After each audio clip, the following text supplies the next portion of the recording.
যে পশ্চিমবঙ্গ সরকার খুব খুব কিন্তু এসটি দরদি। তো আজকে পশ্চিমবঙ্গে মোট জনসংখ্যা এসটি হচ্ছে 60 লক্ষ, কিন্তু বাস্তবে দেখা যাচ্ছে যে 1 কোটি লোকের এসটি সার্টিফিকেট দিয়েছে। তো যারা এমএলএ আছে 18টার মধ্যে, মানে এসটি এমএলএ 18টার মধ্যে প্রায় 16টা এমএলএ সাঁওতাল। বিভিন্ন রাজনৈতিক দল থেকে প্রতিদ্বন্দ্বিতা করেছেন বা করছেন, কিন্তু এদের মধ্যে কারোই নেই যে এই এসটি সম্প্রদায়কে বঞ্চিত কারা করছে, এই সরকার করছে। কারণ 60 লক্ষর পরিবর্তে আজ 1 কোটি এসটি সার্টিফিকেট পশ্চিমবঙ্গে চলছে।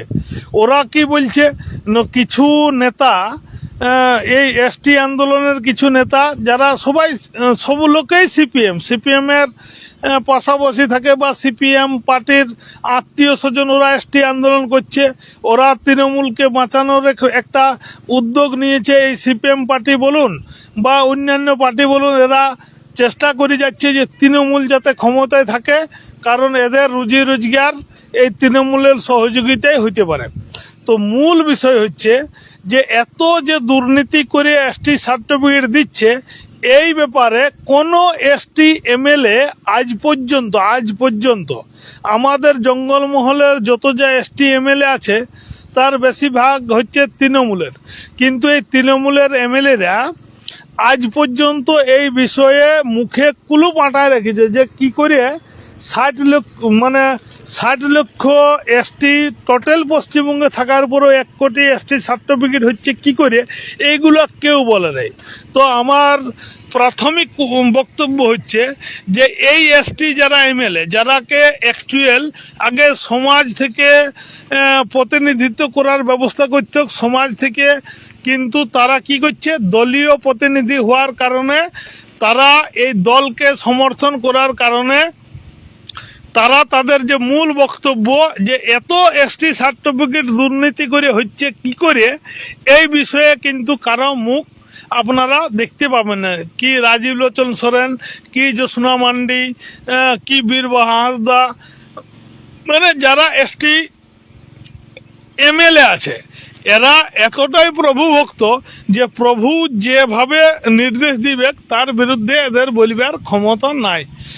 আমরা কি চাইছি যে এই যে দুর্নীতি করছে, এই যে এসটি সার্টিফিকেটের দুর্নীতি হচ্ছে, এই ব্যাপারটা তুলে ধরতে হবে। কিন্তু কে কার কথা শুনে? কিছু সিপিএমের নেতৃত্বকে সামনে রাখে আমাদের এই যে যারা একতা মঞ্চ, এসটি একতা মঞ্চ করছে, কুর্মীর বিরুদ্ধে বিরুদ্ধাচরণ করছে, কুর্মী এসটি হয়ে গেলে একটা মানে চলে যাব এরকম ভাব প্রদর্শন করছে। এই প্রদর্শনটা কিন্তু একটা ম্যানমেড, এইটার থেকে মুক্তি কিন্তু পাইতে হবে। আজ আমি দেখছি যে দীর্ঘদিন ধরে এই সমাজ আন্দোলনের সাথে জড়িত লোকরা কিন্তু টিকিট পায় নাই। কেন পায় নাই? কারণ তারা প্রশ্ন করবে যে কেন এরকম দুর্নীতি হচ্ছে। এসটি সমাজের মানুষজনদেরকে প্রতিহত করার জন্য, তাকে দমায় রাখার যে চেষ্টা, এইটা কিন্তু একটা সরকারি প্রোগ্রাম। এই প্রোগ্রামে শরিক তারা হয়ে যাচ্ছে। তো যাই হোক, একটা ভালো খবর, কিছু এসটি নেতা আজ বুঝিয়েছে যে কুর্মীরা শত্রু নয়, শত্রু হচ্ছে কারা, এই পশ্চিমবঙ্গ সরকার হচ্ছে এসটিদের মূল শত্রু। এরা যেমন রাষ্ট্রপতিকে সম্মান প্রদর্শন করছে নাই, তেমনি এরা যে 60 লক্ষ থাকার পরে 1 কোটি এসটি সার্টিফিকেট দিচ্ছে, এইটার প্রতিবাদ করবার মতো কোনো লোক, কোনো নেতা, কোনো এমএলএ পদপ্রার্থী এরা নাই। এরা শুধু সরকারের পদলেহন করে নিজের আখের গুছানোর একটা প্রচেষ্টা চালানো যাচ্ছে। তো এই লোকগুলোকে ভোট যদি দেন, তাইলে আপনারা বুঝতেই পারছেন যে তিমিরে ছিলেন সে তিমিরেই থাকবেন। শুধু কুর্মীর বিরোধিতা হয়তো এই সরকার করাবে আপনাদেরকে দিয়ে, যে কুর্মী চলে এলে আপনাদের রুজি রোজগারের বন্ধ হয়ে যাবে। কিন্তু বাস্তবে এই কুর্মীরা আপনার রুজি রোজগার বন্ধ করছেন কে? এই তৃণমূল সরকার। এই তৃণমূল সরকার 1 কোটি লোককে এসটি সার্টিফিকেট দিয়েছে। কখনো হালদার, কখনো বোস, কখনো চ্যাটার্জি, মুখার্জি, ব্যানার্জি। তো আমাদের এই যে পশ্চিমবঙ্গ তথা বাঁকুড়া জেলা, আমি বলছি বাঁকুড়া পুরুলিয়া জেলার একটা কুর্মীও কিন্তু আপনাদের 2 নম্বরই ভাবে এসটি সার্টিফিকেট লেয় নাই। তুলিছ এই কুর্মীরা কিন্তু এসটি সার্টিফিকেট নিয়ে আপনাদেরকে বঞ্চিত করে নাই, বঞ্চিত করেছে এই সরকার। মানে হাজার হাজার হোস্টেল বন্ধ করে দিয়েছে। আমি একটা প্রস্তাব দিয়েছিলাম পশ্চিমবঙ্গ সরকারকে যে ম্যাডাম, কুর্মীরাকে যদি মনে করেন যে উন্নত এসটি, তো A++ করুন। আমি কোনো এসটি সম্প্রদায়ের কোনো স্টুডেন্টদের সাথে প্রতিযোগিতা করব না। আমি প্রতিযোগিতা করব কি, এখন পশ্চিমবঙ্গে 6% এসটি আছে।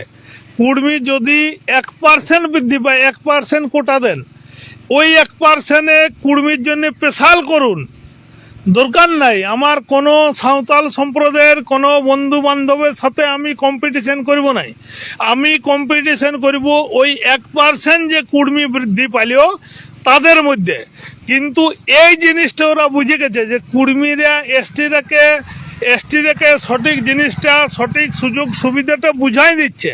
তাইলে এখন এই মমতা ব্যানার্জির যে সরকার যে দ্বিচারিতা করে এসটিদের ভোটটা নিয়ে এসটিদেরকে দ্বিচারিতা করছে, এইটার থেকে মুক্তি পাতে গেলে কুর্মীদেরকে পিছনে লাগাও। তার জন্য আপনারা কি দেখবেন, বিশ্বজিৎ মাহাতো, অজিত মাহাতোর বেটা বলে প্রচার তো যেমন করছে, তেমনি অজিত মাহাতোকে মানে হিন্দু বিরোধী প্রতিপন্ন করার জন্য কিছু কানাপানিকে রেডি করেছে।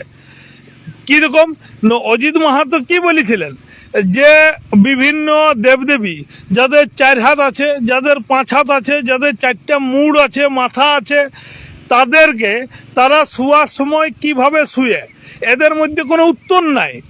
আমি যদি দেখি মা দুর্গা, এই দুর্গার আমি দেখেছি আমি যেটাই ছিলাম যে উমুক তুমুক যে সমস্ত অস্ত্রগুলো দিল, প্রশ্ন করলে উত্তর লোক দেয় যে এই অস্ত্রগুলো উমুক দিয়েছে, টুসুক দিয়েছে। কিন্তু অজিত মাহাতো কি বলেছিল যে যার 10টা হাত তার ব্লাউজটা কে তৈরি করেছিল, এদের মধ্যে উত্তর নাই। এরা কি বলল, উত্তরের বিনিময়ে বলছে যেরা হচ্ছে হিন্দু ধর্ম বিরোধী। না, নট এট অল, মোটেই না। আমরা কুর্মীরা হিন্দু বিরোধী নই, আমরা প্রকৃতির পূজারী। আপনাদের কাছে এই প্রশ্নের উত্তর নাই, ব্লাউজ কে তৈরি করেছে তার প্রশ্নের উত্তর আপনাদের কাছে নাই। এর বিনিময়ে আপনারা তৈরি করলেন যে অজিত মাহাতো হচ্ছে হিন্দু বিরোধী। এখন অজিত মাহাতো যদি হিন্দু বিরোধী হয়, আমার কাছে নজির আছে। বিজেপি যদি হিন্দু পার্টি হয়, তাহলে এমন নজির আছে যারা গরু মাংস খায়, গরু মাংস রপ্তানি করে, এই রকম লোকেরা বিজেপির প্রার্থী হয় কি করে? এই প্রশ্নের উত্তর ওই সমস্ত কঠোর হিন্দুত্ববাদী,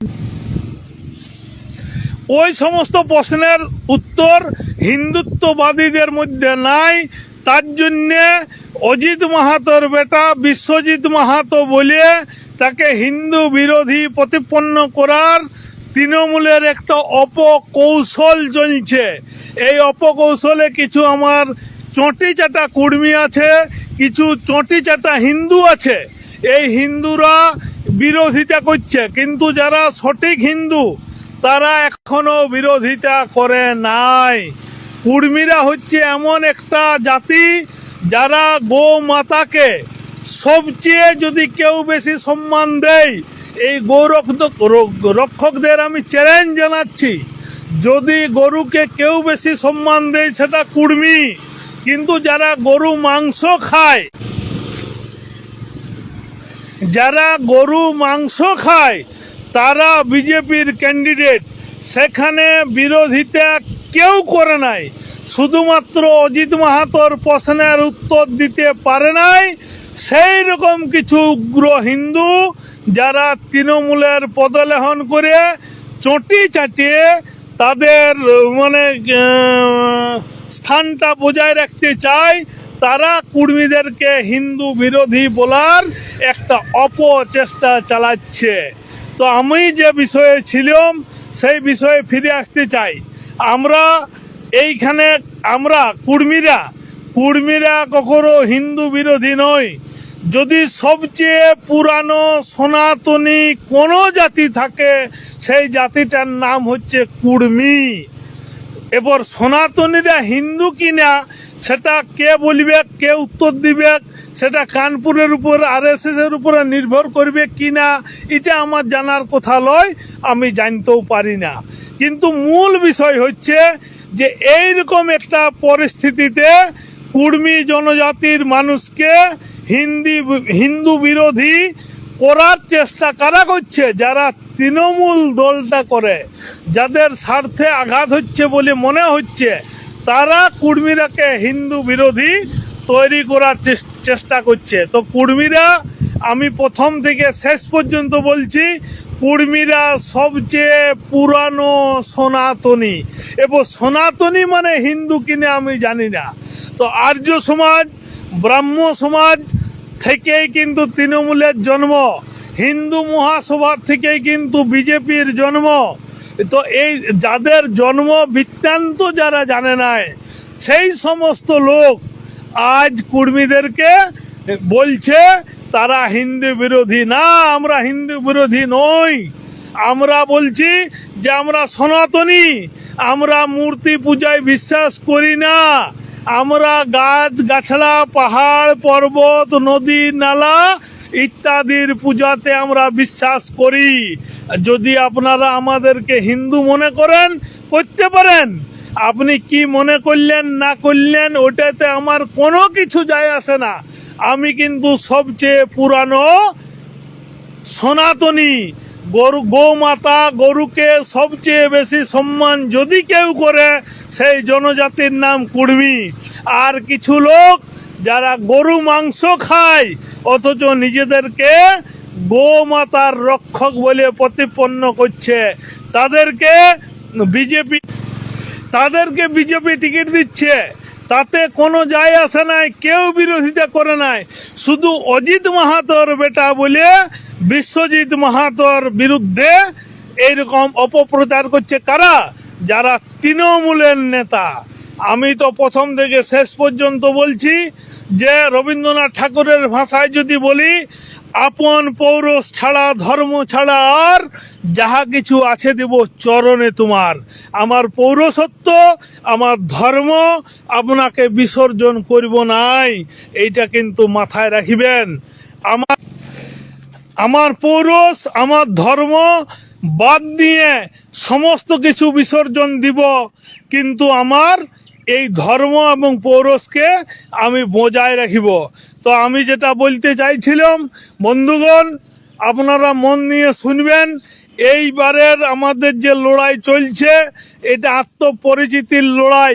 এই লড়াইয়ে আপনি শরিক হন। আপনি হয়তো আপনার দলীয় স্বার্থ ত্যাগ করতে পারছেন নাই, কিন্তু আমি ব্যক্তিগতভাবে মনে করি আমার দলীয় রাজনীতিতে নীতি আদর্শ বলে কিছু নাই। এইখানে সবাই ধান্দাবাজি। শুধু কুর্মীদের ক্ষেত্রে নীতি এবং আদর্শ, এরা এই নীতি আদর্শকে বিসর্জন দিতে হবে, তবেই কুর্মী তার কাঙ্ক্ষিত লক্ষ্যে পৌঁছিতে পারবে। নচেত এদের যে রাজনৈতিক ইচ্ছা, সেই রাজনৈতিক ইচ্ছাটা আজ আসবে। বিভিন্ন সময় বিভিন্নভাবে এই কুর্মী আন্দোলনকে প্রতিহত করার জন্য পুলিশি সন্ত্রাস থেকে শুরু করে রাজনৈতিক সন্ত্রাস এই কুর্মীদের উপরে নামে আসবে। এই জন্য সবাইকে প্রস্তুত থাকতে হবে। তো আমি খোলসা করে সবাইকে বলতে চাইছি যে আপনারা এইভাবে ব্যতিব্যস্ত হবেন নাই। সবাই সুযোগ্য নেতৃত্ব, অজিত প্রসাদ মাহাতোর নেতৃত্বে আদিবাসী কুর্মী সমাজের আন্দোলন সঠিক পথে, সঠিক দিশায় চলছে। আপনারা বিশ্বাস এবং ভরসা রাখুন। যতদিন পর্যন্ত না এই কুর্মী আন্দোলন তার কাঙ্ক্ষিত লক্ষ্যে পৌঁছাচ্ছে, ততদিন পর্যন্ত আমি আমার যে নীতি আদর্শ, সেই নীতি আদর্শকে বিসর্জন দিয়ে এই কুর্মীর স্বার্থে আমি এই লড়াইয়ে আছি। থাকব যতদিন জীবন আছে, যতদিন পর্যন্ত না এই সরকার হয়তো আমাকে কি বলবো গাঁজা কেসে আর্মস কেসে ফাঁসাচ্ছে, ফাঁসাক, তাতে আমার আপত্তি নাই। কিন্তু আমি এই কুর্মী আন্দোলনে থাকিব। আপনাদেরকে কথা দিচ্ছি, যতদিন না কুর্মী তার কাঙ্ক্ষিত লক্ষ্যে পৌঁছাইতে পারছে ততদিন পর্যন্ত আমি কোনো রাজনৈতিক স্বার্থে নিজেকে ব্যবহার করব নাই। এই বিশ্বাসটা যদি আপনারা রেখে থাকেন, এই ভরসাটা যদি আপনারা দেন, আপনাদের জন্য আমি আমার নিজের জীবনকে উৎসর্গ করতেও প্রস্তুত আছি। জোহার, ধন্যবাদ। আমার ফোনের চার্জও শেষ হয়ে গেছে, আর 2% আছে। সবাইকে বলছি যে সবাই সুস্থ মস্তিষ্কে এইবারের যে ভোট, এই ভোটটা প্রদান করবেন। এখানে আমরা বলেছি নো ভোট টু তৃণমূল, কিন্তু আপনার ভোটটা কাকে দিবেন যাতে এই তৃণমূলের যে বেমানি, যে গদ্দারি, এই গদ্দারির প্রতিহত করতে পারবেন। এই আবেদন, এই নিবেদন করে সবাইকে গড় নমস্কার, জোহার জানাই। আমার মানে একদম মস্তিষ্কটা ওই একটা বিষয় নিয়েই আছে, অন্য কোনো বিষয় আমার মধ্যে নাই। কেউ কেউ বলছে যে ভোটে দাঁড়াইতে পারতে, ভোটে দাঁড়ানোটা আমার কাছে সমাধান লয়। আমার কাছে এইটাই শেষ সমাধান যে এই দলকে হারানোর পরে আগামী দিনে যেটা ভাবার আছে সেটা ভাবব। নচেত এই কুর্মী এসটি না হওয়া পর্যন্ত আমি রাজনৈতিক প্ল্যাটফর্মে আসছি না, এটা আপনাদেরকে আবার একবার আশ্বস্ত করছি। এই বলে সবাইকে গড় নমস্কার, জোহার জানাই। অনেকবার কাটি গেছিল আমার লাইভটা, আপনারা ধৈর্য ধরে দেখছেন, এই জন্য ধন্যবাদ। জোহার।